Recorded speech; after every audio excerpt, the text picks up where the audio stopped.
We've been telling you about Hillsborough County paying some big bucks for private building inspectors. And now we've learned that one of those inspectors missed serious code violations on a home. Violations so severe, in fact, that the county issued a stop work order.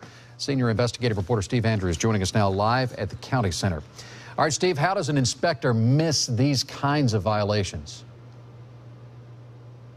It's a good question, Keith. You know, it just makes you wonder whether or not the county is getting what it's paying for from private inspectors. How did this happen? The county isn't really sure, but the new building official told me a little bit earlier today it shouldn't have happened and must not happen again. It happened here at this house on Wisteria Lane in Apollo Beach. 8 on Your Side has learned a private inspector working with a company hired by Hillsborough County somehow overlooked the fact that more work was underway here than the permit allowed.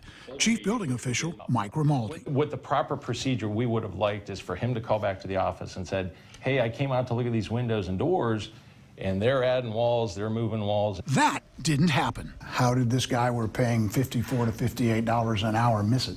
Well, I don't know that he missed it. Well, he didn't make the county aware of the extra work. Instead, the homeowner contacted the county because he was concerned about the workmanship on the project. The county then sent out one of its chief inspectors. Come to find out, there was additional work being done there that wasn't within the parameters of that original permit. That's important because plans to build or remove walls must be reviewed and approved to ensure a building's integrity. Greg YANTORNO is president of the Building Officials Association of Florida. The inspector's job is to compare the plans with the work being completed and ensure that the work matches the plans. Rimaldi is investigating what happened on Wisteria. Is he still working for the county? He never worked for the county. He was a private inspector. All right. Is the county still paying that company to pay him to go out and look at your jobs? We still work with that company. I don't know if he's still on their payroll. Do you want that guy out there inspecting county jobs?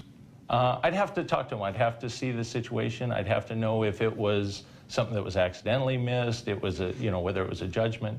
Obviously, we want to ensure that the quality is there.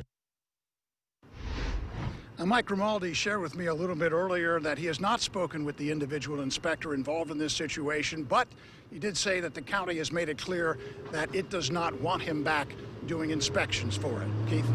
We don't want to pick on all the private inspectors out there, but have there been other issues involving these private folks that you know of? Not that I know of, but I will tell you that I did obtain some notes from a June 25th meeting between inspectors and their boss, Adam Gormley.